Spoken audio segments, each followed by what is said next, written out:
I have the urge to replay Kingdom Hearts, and I know I shouldn't, because Kingdom Hearts is super confusing, and it takes a lot of time, but I really want to. I was actually told a long time ago that the book I'm currently working on now, Project SE, my YA project, which now that I'm thinking about it, it's actually maybe like new adult / adult, but I can decide that later. Anyways, I was told by, not really a beta reader, but like a cousin I was like bouncing my book plot off of.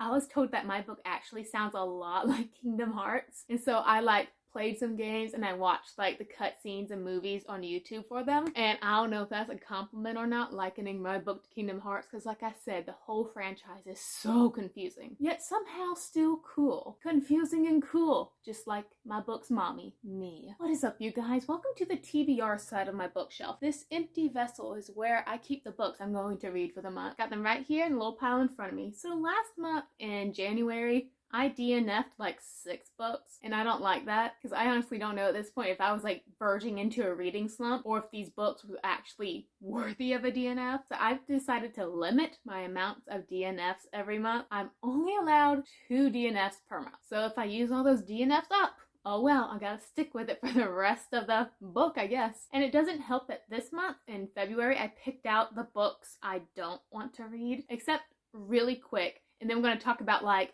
the TBR results from last month, that vote I had you guys do. And then I have to talk about the TBR vote for this month in February. But one book series I actually did want to read and I'd been putting off for such a long time is actually Caraval. I'm really hoping that this book, which is very circus themed, like a whole island is a circus basically, I'm hoping this book will be what I wanted from Night Circus. So far I'm only 100 pages in, and Caraval, it is about this sister duo, Scarlett and Donatella. Scarlett is on the eve of getting married to a count she's never met before. Donatella, she's like the wild child, but she can't get too wild yet because they both live under the roof of their very abusive, cruel father. He's marrying Scarlett, our protagonist, off to the unknown count, just so, you know, political gain kinda. And he has his daughters like right under his thumb, but they're no longer right under his thumb because Scarlett and Donatella meet this guy Julian, and he helps them get to the magical, legendary circus that never goes to the same place twice,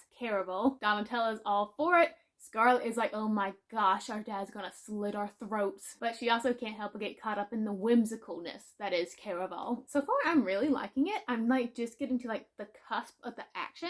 We like just got to the circus. So far, it's a 4, really early in. The only thing I'm having issues with is that it has a good writing style. I can read it fine. But it's very color descriptive. Like someone got slapped in the face and it made a welt. And the book said, a ruby welt bloomed across his face, the color of rage and punishment. And I'm like, ooh, we didn't need that last line. And it's like really repetitive. It does it over and over again. Everything has like a color. Turquoise waves, periwinkle sand. You just gotta flow with it, I guess. Also, a lot of the emotions are based off of colors. So you get like storming red rage, stuff like that. And honestly, back again to Project SE, my project up in here. It has a lot to do with like the soul and emotions, and some of those emotions like do have colors attached to them. So while I'm reading this, I'm like taking notes like, okay, don't get too obnoxious with the color descriptions. That's my only complaint so far. So that's book 1 on my TBR. But last month I had you guys vote a book onto my TBR by giving you a really crappy summary of the first page of the book, not telling you what the title is. And the one you all voted for, actually it was really close, but it was, and here's the prompt, not sure if we are hallucinating or dreaming or seeing an actual corpse. That little prompt is for the book The Woman in Cabin 10 by Ruth Ware. I didn't want to read this because I've already read like 2 of Ruth Ware's books and I'm honestly not a big fan. But you voted on it and I always listen to what you tell me. I believe this book is your typical murder mystery, except it happens on a cruise ship. Cruise ships is a very good thriller location for me because I always feel so claustrophobic in it. But I also hate reading about ships because it's really hard for me to like imagine the dimensions of the ship and stuff like that. I don't know why. It just kind of makes the scenery and background in my head just an entire blank. I can't describe it. Also, pet peeve, this book doesn't have a summary on the back. It's not on the front either. So, what am I gonna do? So that was the vote for last month. Now it's time for February's mysterious book vote. I'll give you the next 5 prompts for the crappy book summaries, and then you can vote for which one suits your fancy. Please tell me down below. You can write the number, or you can write out the whole prompt if you want to, and then I'll tally them up soon, and the winner will be on my TBR for March. And then we can get back to the rest of my TBR. Okay, you guys ready? It's coming up. Put your listening ears on, because here is prompt number 1. A queen is barefoot.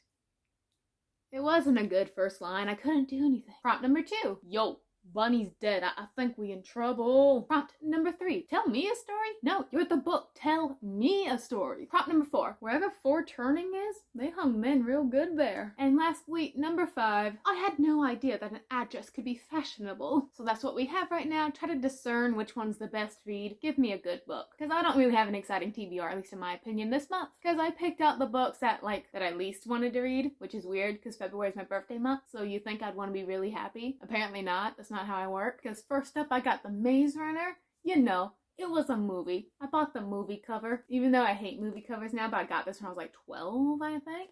Because the movie had just came out, which I also never saw because I didn't like the book. Yeah, this is kind of a reread. I read this book again when I was 12. I remember a lot of the plot points, but not a lot of the plot points. And I have the other 2 sequels on my, I was about to say desk. This is a bookshelf. It's a bookcase. It's literally my channel title. So I was like, okay, it's finally time to finish this stuff. You know the deal. Our boy Thomas, he wakes up in a maze. He has no memories. He just has these bunch of boys who also don't have their memories. The only thing they do have in this maze is a little safe area in the center of the maze called, the Glade. It's like the only place monsters don't go into. And so Thomas is like trying to solve the mystery of the maze, or also like try to remember who he is besides his name. But then just when he's starting to like get into cracking some things, a girl shows up in the maze, which has never been done before because this is an all-boy cast in the Glade. Everything that was once thought safe is now going to kill you. Also, this book comes with like a little bumper sticker. And also, we have an authortube book called Brightly Burning by Alexa Dunn. This is a Jane Eyre in space retelling. I've never read Jane Eyre, so when I read it, I'm not going to be like,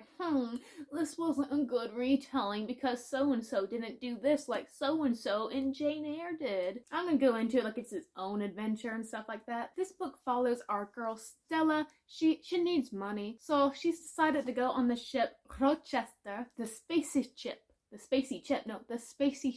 Rochester, in order to secure a position as a governess for some spoiled brats, I'm gonna guess. But no one warns Stella that the ship seems to be haunted. It's gonna be an AI. I promise you it's gonna be an AI.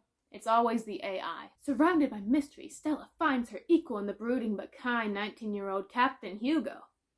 How you be a captain at 19? What fast-track college course were you on? So we have mysteries to solve, men to woo, all that delicious stuff. Next, we also have a thriller take on the movie Groundhog Day. You know, when you're caught in a time loop unless you solve a mystery or something like that. It is Before I Fall by Lauren Oliver. I got this from a book haul recently and I decided, let's just shove it on this list. I usually read about 2 thrillers a month.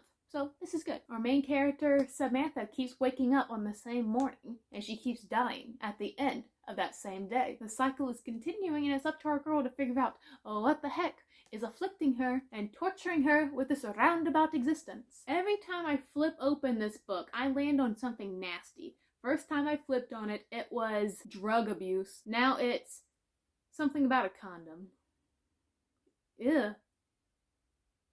Oh my gosh, that's nasty right there. I don't want to read this book, but I'm gonna have to. I ain't redoing this video.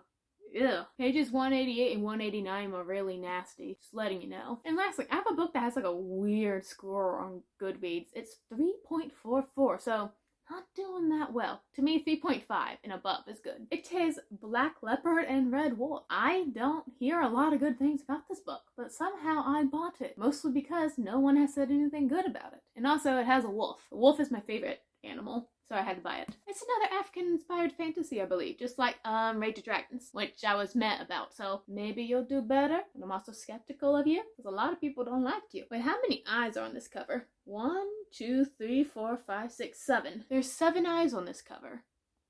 Someone's missing an eye. In this book, we are our main character, Tracker. He tracks. He's on the hunt for looking for this missing boy. Tracker has formed a band in order to find this missing boy, although one member of this band is a mysterious shapeshifter called the Leopard. You know he's gonna be the villain because his name is the Leopard. Anything with the in front of it is evil. The Darkling. The Ancient One. The Dentist. I actually love my dentist. She's very good to me. As Tracker follows the missing boy's scent, he and the band are set upon by creatures intent on destroying them. As he fights for survival, Tracker starts to wonder, who really is this boy? Why has he been missing for so long? And perhaps most important, who is telling the truth and who is lying? Honestly, that sounds kind of cool to me. I'm ready to read this book. I'm going to read Carabelle and Maze Runner first. But until next time, this is my TBR. It's very nice. Jealous? And please don't forget to vote. You know, if no one votes, then I get to pick what I want to read, and no one likes that. I have bad taste. Why are you guys even here? Why are you listening to me? Stay ready, my bros. Thought I was going to say friends. No, I'm above expectations.